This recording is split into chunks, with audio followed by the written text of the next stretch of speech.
Welcome back to New Day. The papers are ready. Daily Guide is starting this morning and says Bawumia versus Mahama, fire over Cedi re-denomination. The two of them in handshake, smiling at each other. We'll tell you what's happening in the story. Daily Graphic says more trouble for disqualified aspirants as EC refers cases to police Attorney General's office. Madam Charlotte Osei and the editor of the Daily Graphic, as well as Mr. Amadou Sule of the commission there, engaging in an interaction there. The Ghanaian Times says government sued. Madam Appear-Pon's picture is here. It's in connection with the concession of some part of ECG to some private persons. We'll tell you if we have time about that story. The Daily Statesman says new harbors for Jamestown, Keita and the next NPP government. And today newspaper says EC violated its rules and cops blind girl. Daily Express, EC to refund filing fees of disqualified candidates.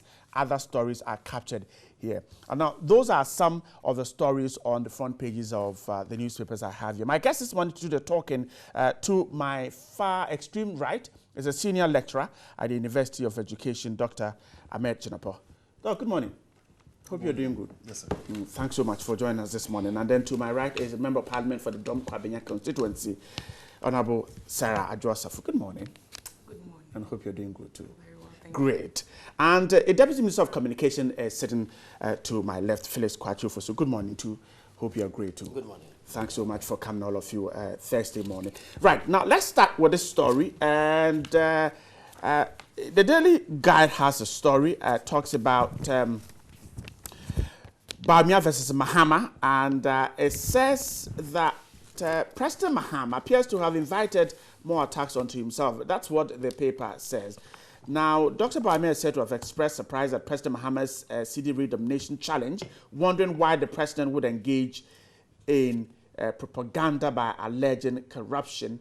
The story says that today's request for disclosure in the 2007 re-denomination is another demonstration of incompetence. Now, apart from the fact that the then governor disclosed the cost as far back as 2007, if the president really wanted to find out the cost of that exercise, he could simply have asked his vice president, who was then the governor of the Bank of Ghana, especially when the president was head of the economic management team.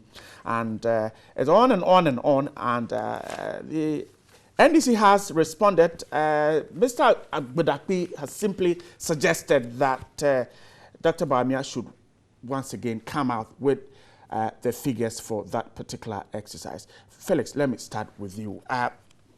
It was a challenge thrown by President Mahama. But the MPP thinks that he should have known the figures. Well, the MPP gets very jittery anytime you mention the issue of the re-denomination exercise. Sure. I mean, it rankles so much that they resort to insults and abuses and attacks. If you read the presentation of Dr. Bawumia and other MPP persons who have spoken, rather than speak specifically to the issue, they decided to attack the president amidst some, quite frankly, outrageous claims that the president doesn't read, he's incompetent, blah, blah, blah. It would appear to me that they don't understand the word incompetence. And so they want to use it at every opportunity with a view to taking a dig at the president to achieve what they believe to be a propaganda objective of undermining his work. But we all in this country, we know that the re-denomination exercise was a hugely controversial exercise. The exercise was shrouded in secrecy. Controversial as in what? Oh, yeah, I will explain. It was shrouded in secrecy for a long period of time. At some point, even Parliament had to haul the central bank governor before it. He failed to give specifics, claiming that it was an ongoing exercise, so they didn't have information on it. Can you believe that an exercise as important as that was never captured in the budget for 2007? We all do know of the, accusations of nepotism. That means that some of those who benefited from the contract were so close to the establishment and leading figures within the MPP that it raised eyebrows about transparency and what have you. And above all, the fact that it virtually destroyed our currency. Because just 18 months down the line, after the launch of the new Ghana Cedi, the currency suffered a cataclysmic collapse. It lost 31% of its value. And we have struggled since then to put it back on sound footing. And you put the blame on the re-denomination. Absolutely, absolutely. What other benefits were derived? apart from the fact that some MPP people got some contracts to execute. I'm saying that after the launch of that currency, and you recall the pomp and pageantry that surrounded its introduction. You recall how President Kufuor stood on the platform and said that the Cedi was now stronger than the dollar because you needed just 92 pesos or 0.92 Ghana cedis to get a dollar. In other words, you needed less than 1 Ghana cedi to get $1. Was it not the case? That was the case, but 18 months down the line, you needed 1 cedi, 20 pesos. That was a decline of 31% in 18 months. So if you do re-denomination with a view to strengthen the cedi, and it ends up taking such a dangerous nosedive as to become almost completely worthless within that short space of time, you are subject to criticism.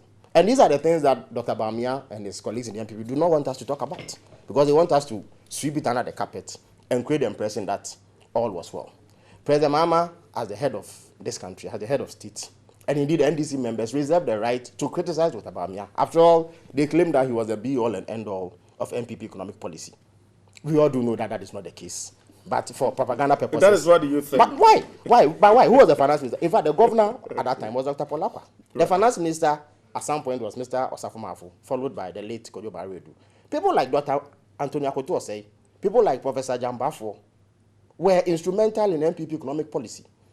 As of 2008, Dr. Bawumia didn't even have an NPP membership card. They gave him one, made him vice presidential candidate, and suddenly said that Felix, he was his personal aide. Oh, but these are facts. You should know. No, I'm surprised I don't know That's these what I'm facts. asking. I don't I'm know. surprised I don't know these facts. These are facts that are available that you should know. But for propaganda purposes, they seek to clothe him in gaps that he does not really fit in. But the point I'm making is that the MPP cannot pretend that Ghanaians do not deserve a right to ask for transparency and accountability in the matter of the re-denomination exercise. If a president asks that, it doesn't mean that he doesn't read or that he doesn't know what he is about. Let me put it on record that there's nobody in this presidential race who is deeper in terms of the level of consumption of information than President Mahama. Nobody. I work closely with him. I know he consumes information voraciously, and he doesn't go out to speak on any matter without checking and making sure that all the I's are dotted and all the T's are crossed. That is to say that he has no information on the cost of that. But the fact of the matter is that the MPP themselves have not made that information available. Dr. Bawumia refers to... He couldn't have found... No, Dr. Bawumia refers to... You see, Dr. Bawumia refers to a Ghana web publication, which itself was sourcing the Daily Graphic. Right. That the Bank of Ghana governor had put out something. He, as deputy governor, should be a source of information himself, especially when he was involved, or the MPP claims that he was a man behind the re-denomination exercise, as they would have us believe. I am a deputy minister for communication. If tomorrow I should leave office and you ask me to tell you about the National Data Center, I will not refer you to a publication in the Ghana web. I will tell you right away that we did that data center through the help of Danida, and it cost us $32 million to do. And I'll give you details. I won't say go and look at the Ghana web portal to have information about it. To the extent that he cannot give first-hand authoritative information with he as the source, then there's some difficulty. But as for the... Felix, can the president get this information? But the point is that I have retraced the history. Yes, I In fact, know. at some point, you know that the dastardly murder of Mr. Okofrimpong was linked to this re-denomination exercise. So all was certainly not well with that exercise. Apart from that, it has had a disastrous investigation. No, apart from that, but that investigation is still hanging, if I'm not mistaken. Right. Apart from that, but where did you get this information that Mr. Okofrimpong that is linked to the? Bright.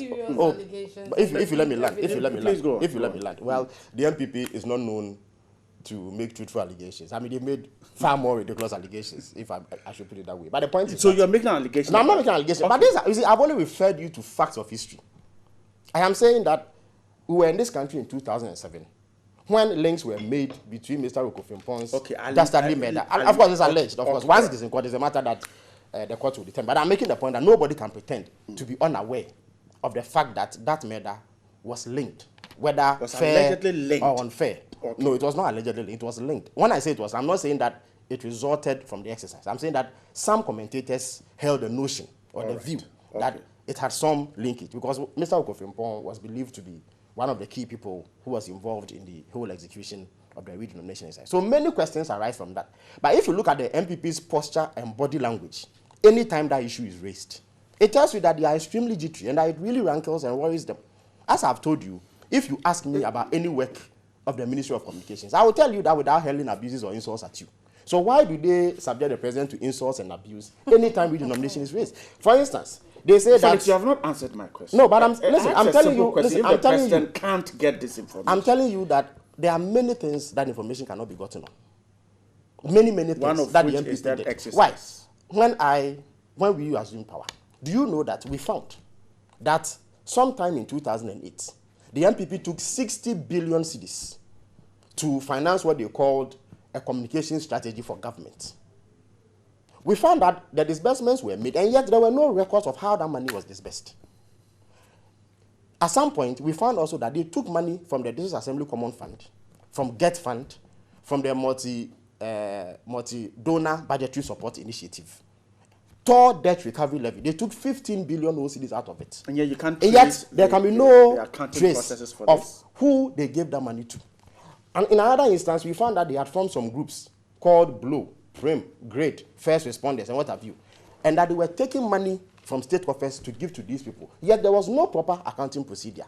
So there are many things that are outstanding. No, Honorable. There are many things that are outstanding. And it wasn't captured in the Auditor General's but there was, yes, there's listen, but even when we ask you, no, Honorable, when we ask you, the man in charge of that was Honorable Asamabwati. Nana Komia is on record to have said that the 60 billion I'm talking about, for instance, was approved by cabinet for the communication strategy of government. And yet there's not a single document that is able to tell you at one glance that, for instance, Mr. Brightamfo, you were a government communication specialist, so you were paid A, B, C, D amount for this sort of work. Nothing of the sort exists. All we find is that 60 billion for communication strategy. So there are many great areas. The point I'm making is that when you are a public official, even if you leave office and the information is sought from you, you should be willing to give it without ascribing ill motive to those who seek that information. Because you cannot have come to power, spent 8 years, govern this country, and when information is sought from you, you take offense. At a time when you go about accusing government of all sorts of things. Now, in his rebuttal, he claims that $66 million was spent on re-denomination. I have told you the disastrous consequence it had on our currency. Now, he is the one who goes about questioning every expenditure of government. So, for instance, when you say Rage Hospital, he has done a document that the NPP circulates, that the Rage Hospital could have done a certain number of boreholes. So, I wish to ask, $66 million, how many classroom blocks could I have built? How many boreholes could it have drilled? Especially when you consider that it had a disastrous impact on our currency. Felix, so let Dr. Bawumia simply answer the question and cut out the attacks on President Mahmoud. All right, I'm grateful. Adwa, Dr. Bawumia should simply answer the question. Thank you. I want to say good morning to your lovely viewers. And to say that listening to my younger brother here, I am amazed, but that is the mark of the NDC, lying through their teeth and bringing out information on top of their heads and not having any evidence or documentary proof to it. I was happy when you were asking him, being the president of this country, being the party in power, can't you get these information? Who is hiding this information from Ghanaians? Nobody is hiding it. And we have said it over and over again. Even at the time of the re-denomination, Dr. Bawumia was a deputy governor. The governor then was Mr. Paul Akwa. And then it's already in the public domain. It is clear the amount that was used. And actually, the government saved this country. The government then, which is the NPP, we made a savings of $28 million during this re-denomination exercise. So for Felix to come here and lie through the tweets and say, oh, we are hiding that information. The Bank of Ghana is an institution. It is not somebody's handbag that he takes out and in as and when he pleases. It's an institution of record. And so is every government institution. So all the records are available. And indeed, if these allegations that he's making, that monies were lost and we don't know how much is spent, we have the audit service of Ghana. And they are mandated by law in the Constitution to make sure that at the end of every spending, they come out with a report as to whether or not these spendings were done in the right way or not. I serve on the Public Accounts Committee. even before then, the Auditor General's report, being a procurement person, was something that I took keen interest in. I haven't seen anywhere in the Auditor General's report that has captured, and the Bank of Ghana is not above the law. They audit the Bank of Ghana. They audit every institution that uses money from the public. Information is there. So if they want the information, they will get it. And if you talk about who is attacking who and who is Felix, have you forgotten? You have such a short memory. In 2012, Felix could sit on radio and insult Nana Akufo-Addo as if he was his mate. Sure. We shouldn't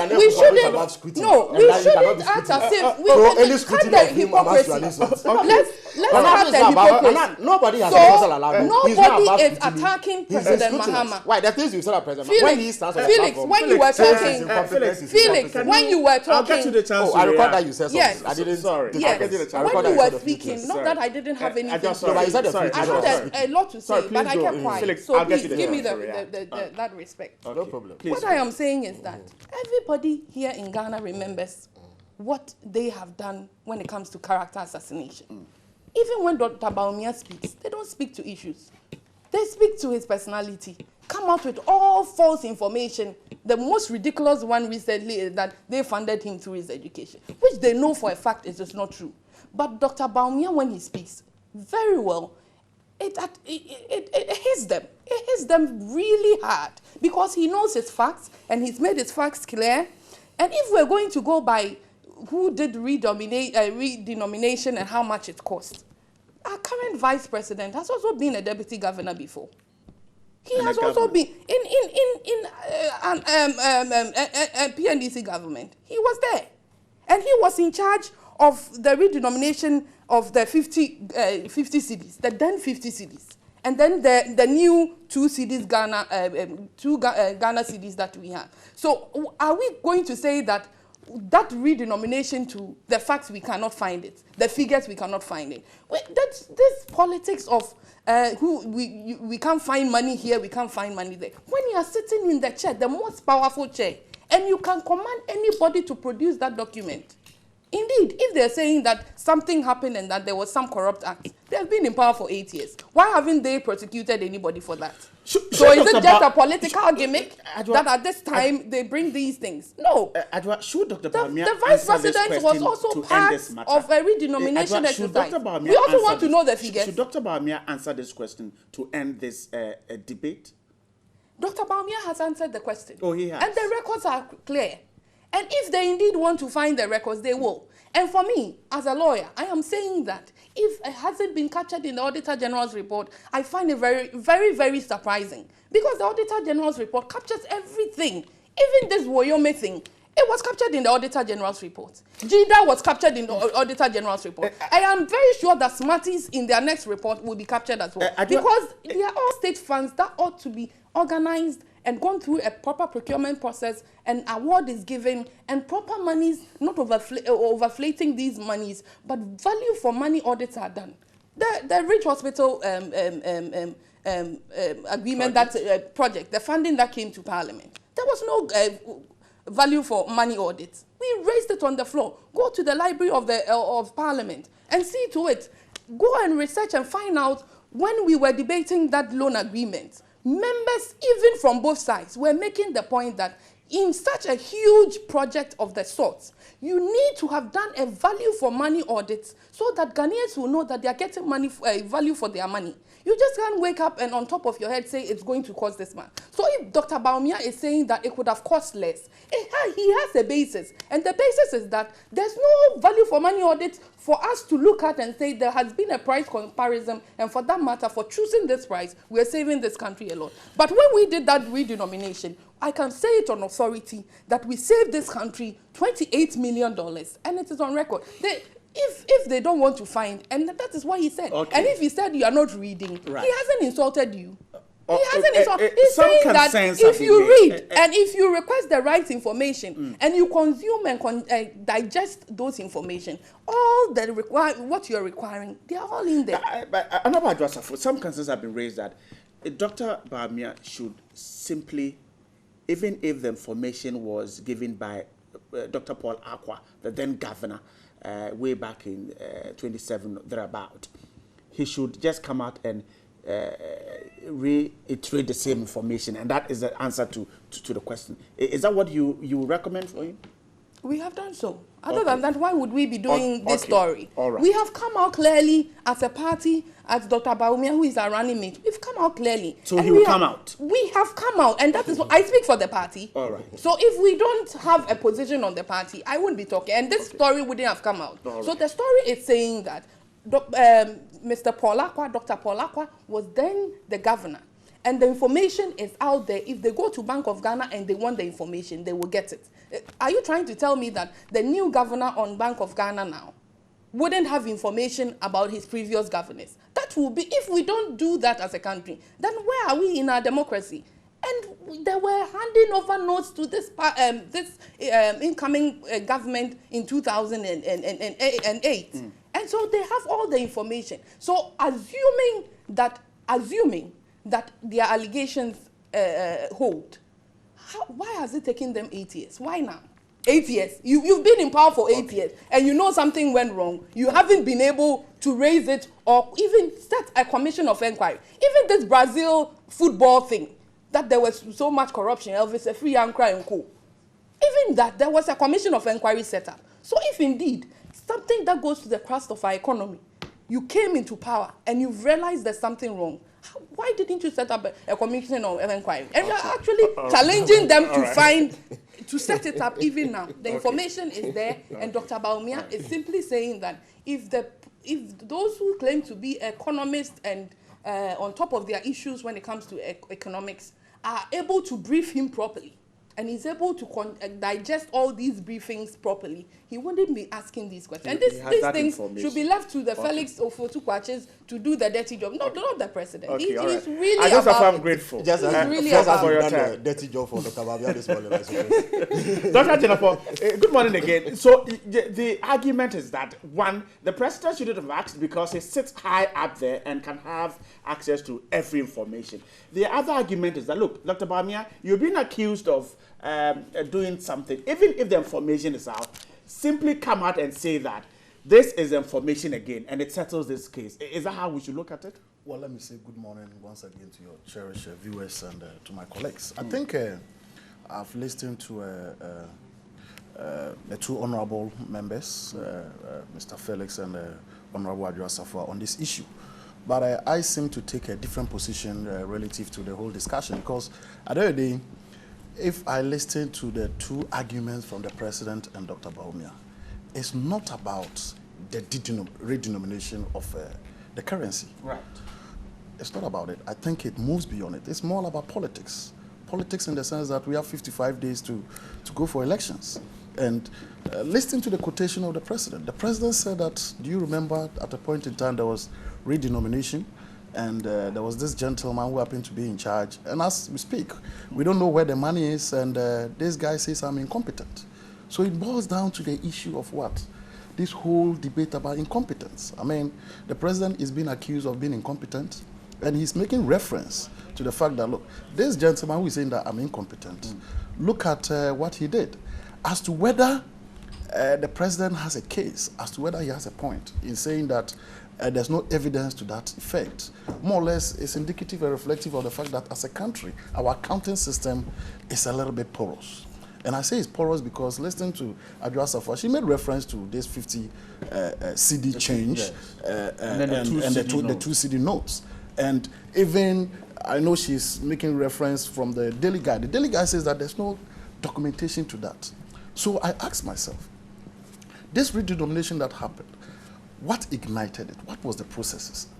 Did it go through any kind of parliamentary or whatever? I happen not to be around when this thing was done. Yes, so that tells you that we have a fundamental problem, because if you have a president of the republic coming to say that there's no evidence, and I can tell you for a fact, it's not as if the president does not have, is not aware that there was this publication in terms of a news conference and stuff. For all you know, he's saying that, look, there is no proper documentation in terms of how the process should have happened. So if that is the case, I think the Honorable MP's point stands. What did he do about it? You know what I'm saying? What did he do? Because he has the authority to do that. So if you ask me, I think this presents us an opportunity for us to always do things right. It presents us an opportunity. Of course, as for the back and forth, it will go up, it will go on, and it will go on. Because as I said, it's not about the re-denomination. It's all about one fundamental thing. The president being accused of what? Incompetence. And I don't know why, honestly, the advisors of the president, why he keeps going on this tangent. Because at the end of the day, if somebody says you are incompetent, action speaks louder than words. If you say, Dr. Jinapo, you say you're a doctor, you're not intelligent, you should be able to demonstrate that, look, it's not about you telling me that I'm intelligent or not. It's about my actions. What do I do? Do you get my point? But it's normal. There have been a point in time in this country when a whole professor has been called Professor Doolittle. There's nothing wrong with that. Because of the politics. No, it's politics, and if you understand right, this is an election period, and the stakes this time are very, very high. You listen to Dr. Baobia, you listen to President Mahama, you can see that, look, all these two individuals are seriously going in to win votes. The irony is, it looks as if Misata and Leonardo seems to be out of the equation. there's an X where the top here is facing the down here, and this one. It's quite interesting. But look, right, I think some of these things need to be taken seriously. It should be taken seriously in the sense that when you hear the president of a republic say that something of this magnitude was not documented, then it tells you that the system is seriously flawed. And he's not saying it for political advantage, as I said, it's a political season. The motive and what ignited, and even where it was said, if you ask me, was a political talk. There's no doubt about it. But that political talk is hinged on some kind of substance, in the sense that, as I asked, what was the processes that this whole thing went through? And as the deputy minister says, it wasn't even captured in the budget or whatever it is. I think this is something that shouldn't happen again. And this whole thing is even backed by the claim of some monies being changed under the leadership of the vice president, who was then the guy. I think this conversation should provide us the opportunity to do things right. That is what I'll say. But at the end of the day, whether you like it or not, this issue is going to drag on. It's going to drag on because it's a political season, and it boils down on who is capable of managing the economy well. It boils down on competence. That's what it is. Dr. Mohammed is no more at the Bank of Ghana. Is he able to have the kind of information perhaps the president is asking for? But you see, that is where the problem is. I teach at the university. Every semester I mark papers. If you, for instance, for some reason you get an IC, 2-3 years, and you come to get your results, and I'm not there, do they have to come look for me? No, there should be data documentation. You need not, Dr. Baumia need not be there. You understand? Paul Akwad need not be there. There should be proper documentation of all these things. So where you don't have it, then it tells you that there's a problem. And I'm not surprised that we don't have it. Do you understand what I'm saying? I'm not surprised that we don't have it. And that's why I'm saying that, yes, we can do the politics because we are in a political season, but this should provide us the opportunity to try and do the right thing moving forward. I'm grateful, Dr. Chineke. Yeah, but if you allow me, there are a few issues that need to be cleared. It's an important topic. You see, Felix, you have decided it's an important topic. It's an important topic. It involves the president of the Republic. You see, as for the debate about incompetence, it must be dismissed for the pure propaganda that it is. Like I said, they don't even understand the word. Otherwise, they will not use it in the same breath as the president. But the MPP is averse at questions being asked at them.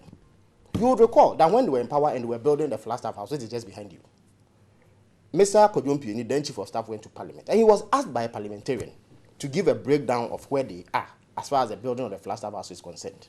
You know his response? That parliamentarian had not built a house before. So he was not going to give the answer. Today, ask them how much it cost them to build a Flagstaff House, and they will not be able to tell you. That is their behavior. They simply do not want to account for anything. You see, like I said... No, Felix, I think they just added to the figure. No. The figure was given, right. But it went up and questions were asked. They did not give... The records are there. Mr. MP stood in Parliament. Indeed, it was Honorable Aaron Eduso who asked that question. Right. He told him he hadn't built a house before. And so he was not going to give the figure. Who hasn't built a house? That's what he told. We remember this was in 2007. Was it captured by the hands? It was but it's there. Right. Again, they speak about people not reading. Again, but why? Aren't you a member of Parliament? No. Why? Why? Why? When Mr. Mpionu went to Parliament, it was shown on television. It was broadcast on radio. Okay. So why we didn't hear it? You might have selective.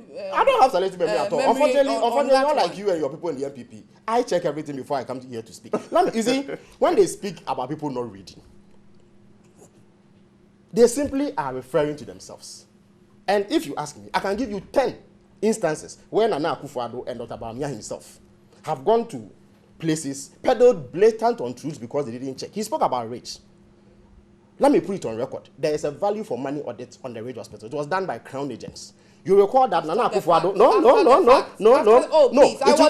I'm saying that it will not be the first time. Listen. No, let me make my point. Please. There are many. It was when it was raised in Parliament. You gave assurance that you were going to do it. It was done after the fact. I know that. Right after. Right. I'm saying this. All right. When you take something to Parliament, the reason why you take something to Parliament is that you want it scrutinized. So if parliamentarians point out that there is the need for value for money audit to be carried out, and you do it, Nanado cannot stand on the platform. Oh, please. You should have done it before you got it. But I'm saying that as for you, you were so competent, you could go to hairdressing salons to contract loans. So don't even speak about competence. But let me make my point. I'm saying that Nanado stood on a public platform, and when he did his so-called State of the Nation address, it was 29th February 2016, he claimed that the Rage Hospital was inflated by $142 million. That was a blatant falsehood. He hadn't read the value for money audit. He didn't know that there were several back and forth between the contractor and Crown agent. And in the end, no such $142 million exists. It is for the same reason that he stood at the Aliu Mama lectures in 2014 and claimed that the Kaswa interchange project was inflated. It took his own member of parliament, Honorable Kweku Owusu-Eduomi, to come and say that what Nanado has said was completely false. Dr. Bawumia himself, he stood at Central University College on 25th March 2014 and claimed that the African Development Bank had blacklisted Ghana, and that as of the time he was speaking in March 2014, we had been blacklisted. That turned out to be completely false because he had not read correspondence with the African Development Bank. Recently, he stood at Accra Polytechnic and claimed that we had transferred $250 million to a local bank in the name of the Ghana Infrastructure Fund, and that we had done that to get some profit to fund our campaign. He didn't know that the money actually was transferred in cedis, that it was not in dollars. He claimed we had violated the Bank of Ghana rules. It was false. He didn't know that GIF had an act to which they were accountable. So let my sister not even delve into the realm of not reading. Their flag bearer has embarrassed himself on 10 occasions. It is just that, no, I've given you dates. Yeah, I've given you instances. On one occasion, he stood in Holland and claimed that we had printed diaries for $10 million. Even if the diaries were encrusted in gold or stabbed with diamonds, it won't cost $10 million. Yet Nanado was able to say that. If he had read about how diaries were printed in government, he would know that in 2002, the same procedure that they used to print diaries is what we used to print diaries, and it comes nowhere near $10 million. So they are the ones who don't read. They peddle blatant lies, and when you point it out, they say you are insulting me. Right. But let me make the final point. Let me make the final point. Yes, that's fine. The MPP must understand that you remain accountable for your stewardship. Every Ghanaian, including the president of this country, has the right to demand accountability from them. Okay. And that if they are minded to answer the question, let them do so. But let them cut out that propaganda about not reading and incompetence and all that. The incompetence is right there. Look at the state of their party. If you have a leader who is incompetent, will acid be thrown your party members? Will you have a party that is dismembered? Okay, yeah, but that is incompetence. They are the ones who like to talk about incompetence, right? They are the ones who like to talk about incompetence. So you tell me that the state of MPP signals a party that is incompetent. That's clear incompetence on the part of the Ajua, let me give it a chance. The usual propaganda on their part, and this is, I mean, if I should respond to each one of them, then I'm joining him in the gutters. But Ghanaians are watching, and Ghanaians, the Ghanaians are watching. The diary thing, Nanado said Felix, it. Nanado said it. $10 million. You will allow. So Nanado didn't say $10 million had been used to print diaries. Is that what you're suggesting? When you speak, it's not as if we don't have anything to say. But we give you that platform. You interrupted when I was speaking. I didn't take offense. If it is obvious, clearly, that the word incompetence is a problem, So he can sit where he's sitting and still look at it as he's performing and that his government is competent. But Ghanaians are watching. Ghanaians know what they want, and what they want is change. If President Mahama can sit there and watch a minister for sports during the Brazilian, when we went for the football match in Brazil, we all know what went wrong. When monies are carried in aircrafts to go to Brazil, and when we cannot even find the contracts that were given to these women to feed them, and then they were given to friends and cronies. And even Al-Baghdadi himself has said that this government, the Mahama government, is a government for friends and family. It is on record. I am not conjuring it. So if we to go on that tangent, we can also find a lot of incompetent acts to prove the point that Dr. Bawumia is saying. If you are rating, our economic rating is B minus, and you are telling Ghanaians that we're doing well, if you sit there and all right. No, you give Felix the opportunity, and if you sit there, if you are a president, and you sit there and oversee that these corrupt actors are done. And Felix, Elvis Afriyankra, as if it wasn't good enough, he was rather moved and posted promotion to be a minister of state at the presidency now. No, this government has shown a lot of incompetence when it comes to the management of this economy. They have shown incompetence when it comes to the fighting of corruption. They have shown so much incompetence, and I believe that if they should go by what Felix is saying, why wasn't the founder of their party at their manifesto launch? President Rawlings is the one who founded the NDC. Now where is he?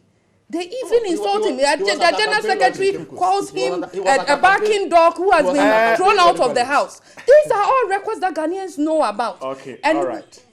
You know, they sit on radio and attack President Rawlings as if he hasn't even led this country before. And now they are claiming that Osajifo Dr. Kwame Nkrumah is their hero now. Was he the founder of the NDC? Okay.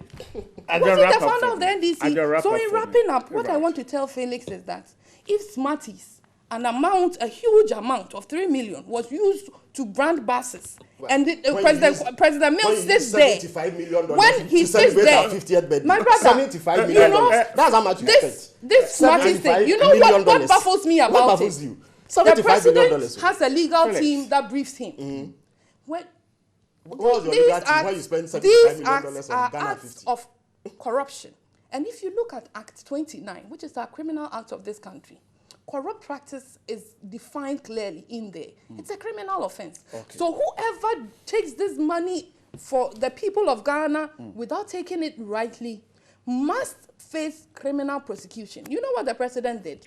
He said, oh, reinstate, go and put the money back. If this is the kind of leadership that we want, then we cannot go and steal from the government coffers and go later on when it's found out, we'll go and borrow and come and pay back. Right. So he must show leadership. He must show competence. And so the word incompetence that keeps hitting them, I don't think we are stopping now. Dr. Bawumia has his facts right.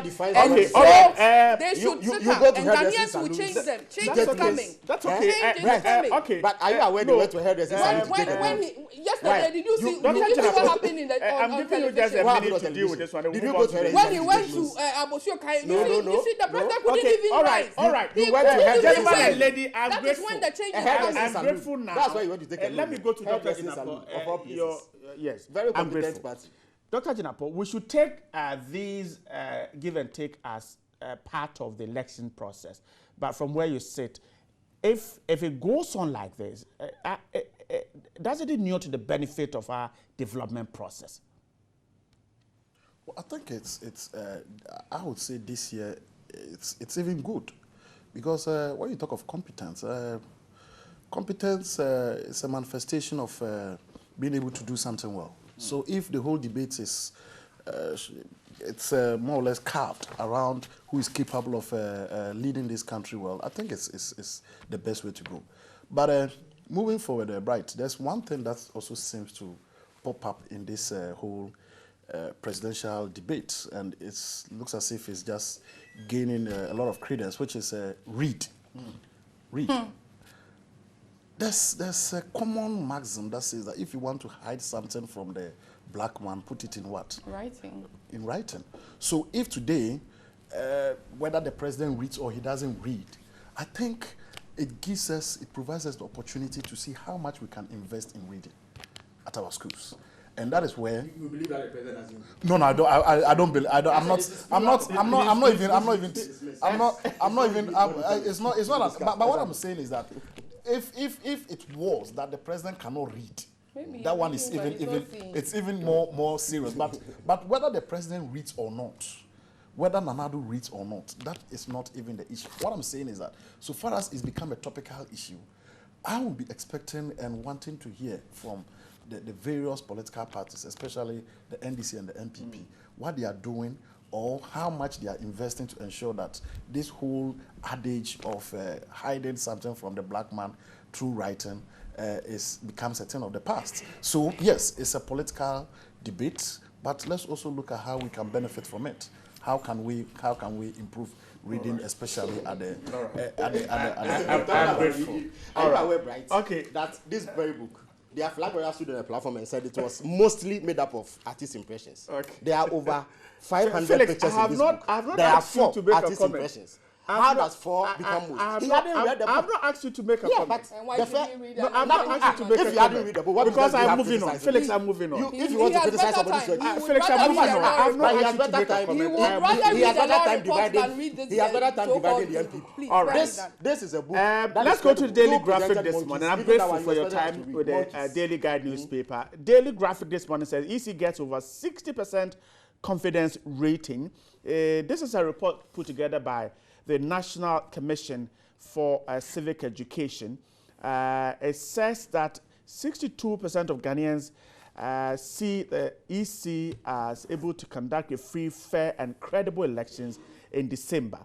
Now, the respondents, or this, 66, pardon me, not 60. Yes, okay. All right, I think 66% respondents, but the figure is 60%. It says that 60% of Ghanaians believe that the EC has a good reputation, a good track record, and competent staff to run the 2016 elections. Dr. Jinapa, I'm starting with you from here. Well, I didn't get it right. Is it 66%? 60%. 60% of the people, respondents, of over 7,000 respondents. Okay. I think on the face of it is good. When you have more than half of the population having confidence in an organization that is organizing elections for us, especially at this particular period in time. But, Bright, if you ask me, as somebody who grades students, 60% is C. When you come to the university, that's fair. So if you are hitting 60, it means that the confidence level is not. I think it's 66. 66 is even C 60, plus. yes, almost. That's C plus. Yes. That's almost a B. Yes, 66. That's C plus. Right. But you see, the point is this. I read the story. I wanted to know what time period was this thing done, because I asked this because I think when was those people disqualified? That was on Monday. Right. Starting from Monday till now. The EC has been in the limelight for very good reasons. But I think the Electoral Commissioner especially has been somebody who has been vilified for some reasons. And if you look at the actions that she's taking now, relative to most of these people being disqualified because they did not do what is right, I strongly believe that the way people perceive her prior to the coming out of what has happened recently probably has changed. And I will believe that if it's changed to positive for her? If you listen to the commentary, except those who happen to be affected, especially people who are not affiliated to any political party, they think what she's doing is the right thing because she needs to crack the whip. So I believe that if today this polling was done, maybe the EC would have scored better than even 60%. It would have scored better than 60%. But, right, the question also needs to be asked. What was the objective or what motivated the National Commission for Civic Education to conduct this poll? Because if you are doing a poll of this sort, maybe there should be something that should ignite it. Is it the case that people probably, based on their preliminary investigation, didn't have confidence in the EC or they just wanted to test the waters? But At the end of the day, I think this poll more or less goes to tell us as Ghanaians that we should give the EC all the support that they need. We should always try as much as possible to see them as an institution which is ready to play its constitutionally mandated role. But where, mostly when you listen to some of these people who are disqualified, when they try to place the Electoral Commission as an individual, the Electoral Commissioner, that woman, I don't think we are being fair to the system. The Electoral Commission is a composition of what? A whole group of people, decisions that are taken. I believe, even though the woman happened to be the face of it, but decisions are always debated.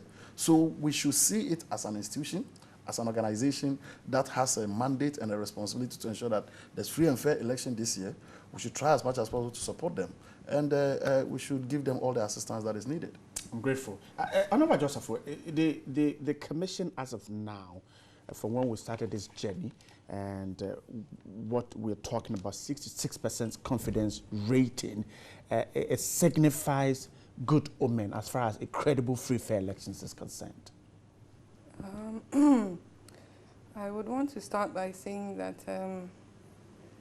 the basis for this study or this polls, we are told that they selected a few Ghanaians, about 4,000 something Ghanaians. About 7,000. 7,000. Right, and out plus. of the 7,000, 4,000 plus actually rated them this high. Right. I want to know on what basis were these people selected? Is it by constituency, or is it by party affiliation? What was it? Or you just I think it was random sampling. So no, you can't think. I want to know. It wasn't in the. Well, it's not captured. It's not captured here. So these are the questions that I want to know to make sure that we have the right basis for the analysis. Again, the rating at 60%. 66. 66%. Right. I think that as a country, the Electoral Commission, especially around this season, ought to do things right, and that is the expectation of every Ghanaian. We have met the Electoral Commission on a number of times when it comes to funding, whether the right releases have gone and they have gone on time for their works to be done and all that. But assuming that they have all the funding and everything that they ought to have, Ghanaians expect them to be at the center, be the referee of this election and do it properly.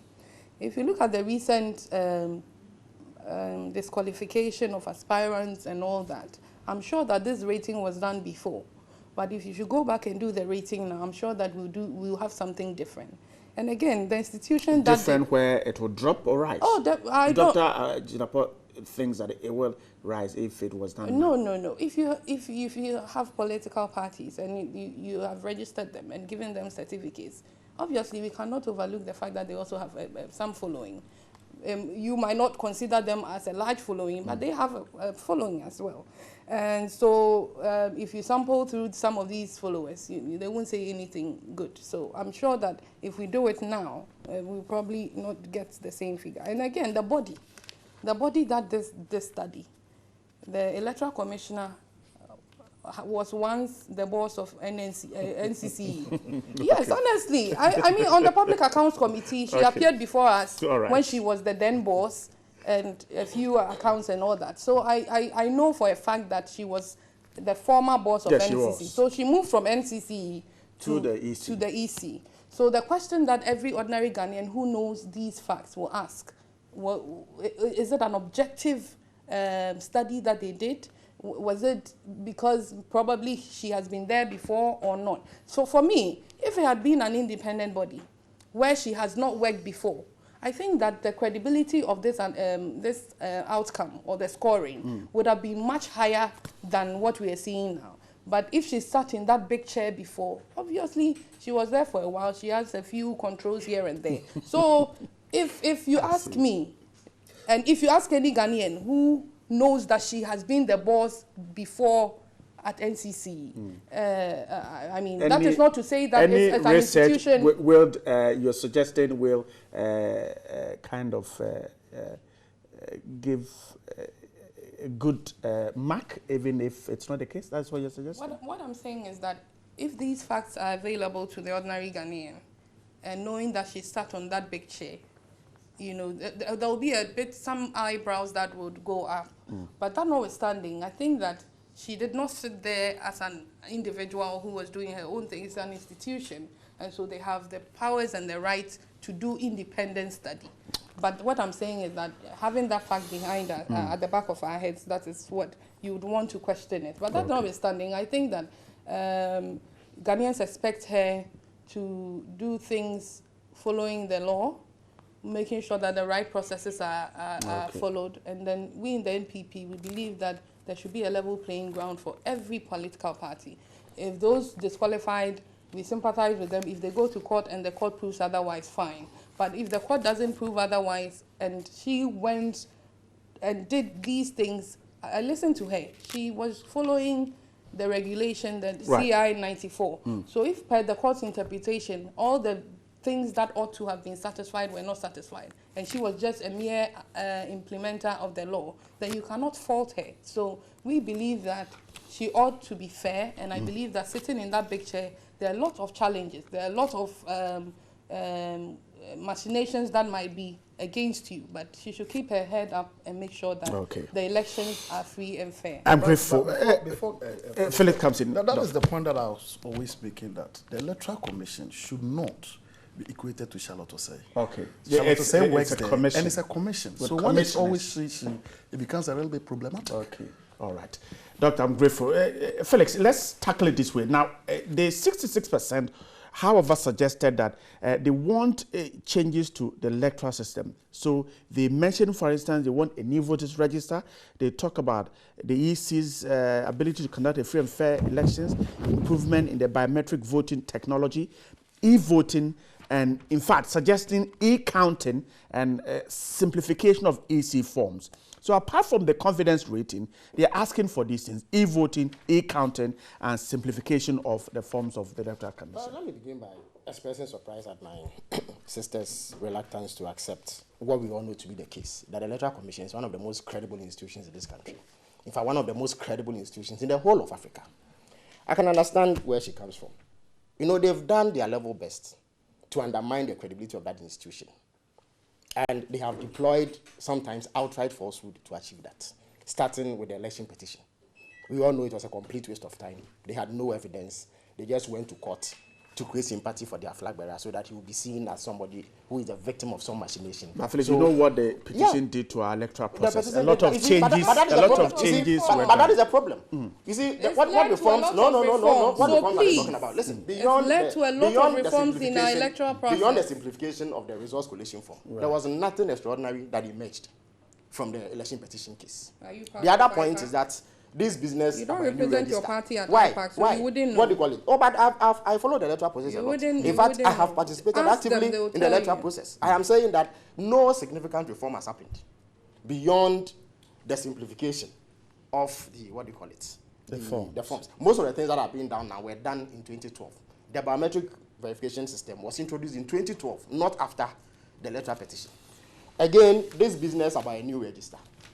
Dr. Bamia stands on the platform and claims that there are 760,000 foreigners on our register. Then he claims that he has 10% of the work available. So he presents it. First of all, he's not even able to present any evidence to back the claim that the 10% he's brought was credible. Then, most importantly, the 90% that he promised never came. In fact, the NPP Nicodemously went to see the Electoral Commission and told them they were no longer interested in pursuing the other 90%. So a blatant falsehood cannot become the basis upon which you demand a new Felix, were you there? You were with them to see. No, but please. You record that when the commission, right? If they have not provided the 90%. Right. Why you let me know? You understand the point I'm making? Nobody put a gun to the head of Dr. Bamia and the NPP to come and tell us that there were 760,000 foreigners on the register. Nobody did. They did so on their own volition. Once you do that, the onus is entirely on the NPP to provide the evidence. I am saying that 10% they brought, they failed to prove. So it was thrown into the dustbin by the EC in their report.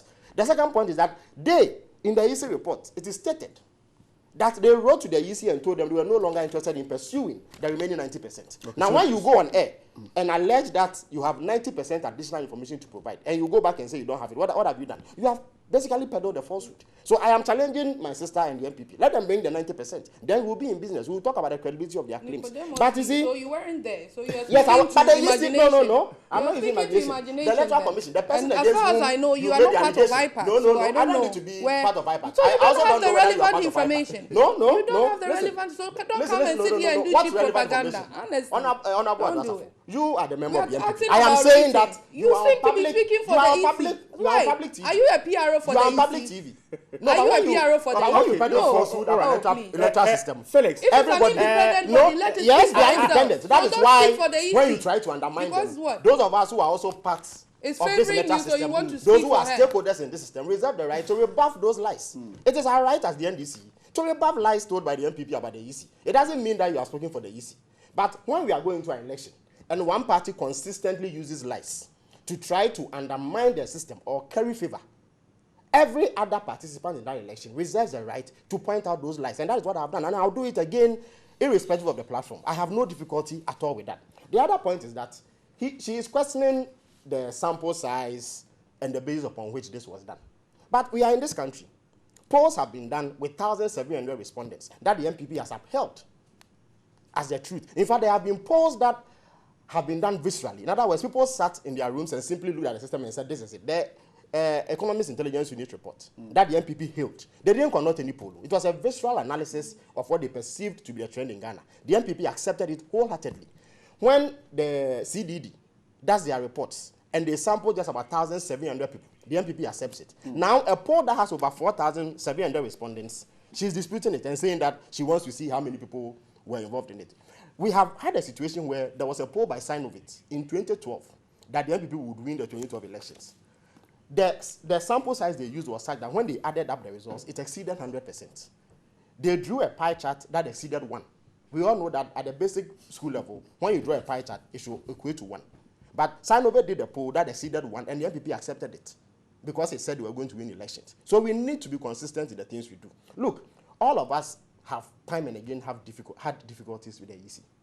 And what you do as a responsible party is to raise the issues properly, bearing in mind that there are other stakeholders, and seek everybody's input so that you resolve the matter amicably. But you don't jump on the rooftops, assail the character of the electoral commissioner. And right, you and I know some of the things that have been said about her. I cannot even repeat them because they are so offensive. All of that was done with a view to undermining her standing in the eyes of Ghanaians, so that in the event that the MPP doesn't win, they cry foul. And they did same to Dr. Afarijan, a man who had rendered over 2 decades of service to this country. Look at what they did to him in the aftermath of the election petition. Insulted him, vilified him, called him names, and told blatant untruths about him. When a new commissioner was appointed in the person of Madam Charlotte Cedi, they did the same. And in all of this, they have never been able to produce a shred of evidence to show that anything untoward had gone wrong. Now, the excuse is that she used to work at NCC. She used to work at NCC. She's only asking questions. Yes, thank you so much. No, it's not about questions. No. I'm saying that, you see, but when you ask questions, the questions are subject. The questions are subject to criticism. You are redirecting him because he doesn't seem to be listening when I'm listening. No, but I have questioned the basis of your claim that the sample size was not adequate, or you don't think that it is representative enough. I said every Ghanaian will want to know. Yes. These are the questions. So I'm saying that in the past, your party has not answered questions. So you can't probe because you see, I'm saying that there have been times when a smaller sample size has been used, and you have not had difficulty. But I'm also saying that when you say the electoral commission, let me wrap up. Let me wrap up. That we are raising, that people want to know. So I also can raise issues. I also can raise issues about the issues. No, I also can raise issues about the issues you are raising, especially when it is slanted to give the electoral commission a bad name when they don't deserve one. You understand the point I'm making? You see, it is not the place of we politicians to go poisoning the minds of our supporters, to engage in misconduct when we lose elections. Elections are supposed to be free. They are supposed to be fair. But it is also a practice of unfairness to deliberately bastardize the arbiter, in this case the EC, just for political advantage. Okay. That is what I am criticizing the MPP for. But otherwise, everybody agrees that. Everybody agrees that we need to have fair elections. Okay. The EC has to be up and doing, and we have had difficulties, for instance, with their decision that they were not going to allow only biometric verification. We have had difficulty, but it doesn't mean that the EC suddenly has become biased in favor of the MP. Felix, I've got 30 seconds, Yes. and I give Dr. Jinapor 30 seconds too. Yes, I want to say that if an assertion is made that the eight months in court was a waste of time, then I believe that he does not believe in the doctrine of rule of law. If we did not take to the streets, we did not go to the Electoral Commission and go and demonstrate and say Ghana will turn into Kenya. We did not do that. We resorted to the law and we went to court. And in the judgment, I don't expect him. He hasn't read the judgment, but in the judgments of the Supreme Court, each one of the justices that sat made the point that there ought to be reforms in our electoral process. And indeed, there has been electoral processes that has changed for this election. And that has been the NPP that is focusing it. You know, at first, smiling because at first we used to ballot. We used to vote with ballot boxes that were not transparent. Yes. It was the NPP that pushed for a transparent ballot box. It doesn't mean that. So we have a record of proving that we want electoral processes to be free and fair, and using the right and not taking to the streets and going to the Electoral Commission and threatening that you bring war to Ghana. Even when the verdict did not go well. Nana Addo Dankwa Akufo-Addo stood in front of Ghanaians and accepted the verdict and also told Ghanaians that nobody should take to the street. This is the man of peace. If it had been them, they said they would have turned Ghana into Kenya. Ghana is for all of us. I'll pull out their microphone. The man of peace. Dr. Jinapor, talk from. I'll put out their microphone. Dr. Jinapor, talk. I think it's informing to note that the poll or the study done by the Electoral Commission, even though the caption of the daily graphic happened to deal with Electoral Commission, but there were other variables that were also looked at. One of them being education, health, governance, and all those kind of things. So I think that, yes, the Electoral Commission, because of where we are today, is a topic that is going to be discussed. All right. But there are so many other issues that needs to be But I'm grateful. They are refixing their microphones, but I will allow them to talk again. All right. Felix Kwacho is a Deputy Communications Minister. Adra Safwa is a Member of Parliament for the Dom Kabenya constituency, and Dr. Ahmed Jinapor is a lecturer, senior lecturer at University of Education, Winnipeg. I'm grateful, gentlemen and lady. Thanks so much for joining us. Tomorrow is a weekend. Wish you well, and see you somewhere next week. Tomorrow is not a weekend. Okay, it starts the weekend. All right.